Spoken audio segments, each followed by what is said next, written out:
Beaucoup pensent que je pars en Thaïlande pour une femme. Et c'est normal, c'est ce qu'on voit quand on tombe sur un de mes shorts de 20 secondes, au hasard, sans contexte. Mais la vérité, elle est plus profonde que ça. Et ce que vous voyez là, ce n'est que le début. Ça fait presque 20 ans que cette idée-là traîne dans ma tête. Depuis mon premier voyage au Vietnam en 2007 en fait. J'étais rentré en Belgique mais complètement changé.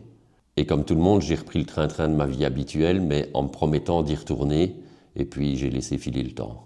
Jusqu'au Covid. Là, mon corps a lâché et je me suis retrouvé paralysé. Et c'est le moment où tout a basculé. Parce que quand ton corps s'arrête net, ton esprit, lui, il se réveille. Mais bon, je ne vais pas entrer dans ces détails-là aujourd'hui parce que je vous en parle dans la prochaine vidéo. Mais c'est là que j'ai compris un truc. C'est que le temps, c'est pas une promesse et que tout peut s'arrêter sans prévenir. J'ai dû me battre pendant des mois pour revenir et reprendre le boulot et j'y suis arrivé.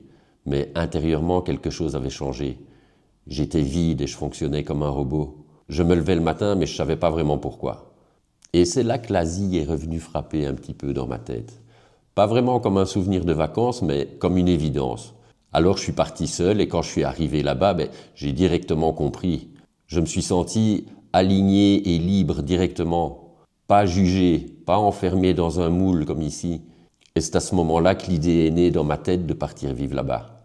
La Thaïlande, ça a été le deuxième choc, et puis j'ai rencontré Milk.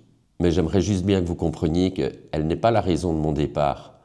Elle a juste donné une direction un peu plus précise à quelque chose qui était déjà là. Avant elle, j'avais déjà eu une mauvaise expérience là-bas, donc je sais que ça existe les plans foireux. Et maintenant, j'ai une idée un peu plus précise d'où je mets les pieds. Alors quand on me traite de pigeon et qu'on me dit que je vais tout perdre, je comprends d'où ça vient, mais le problème pour moi, il n'est pas là. Je ne pars pas pour fuir la Belgique parce que, objectivement, pour moi, ici, tout va bien.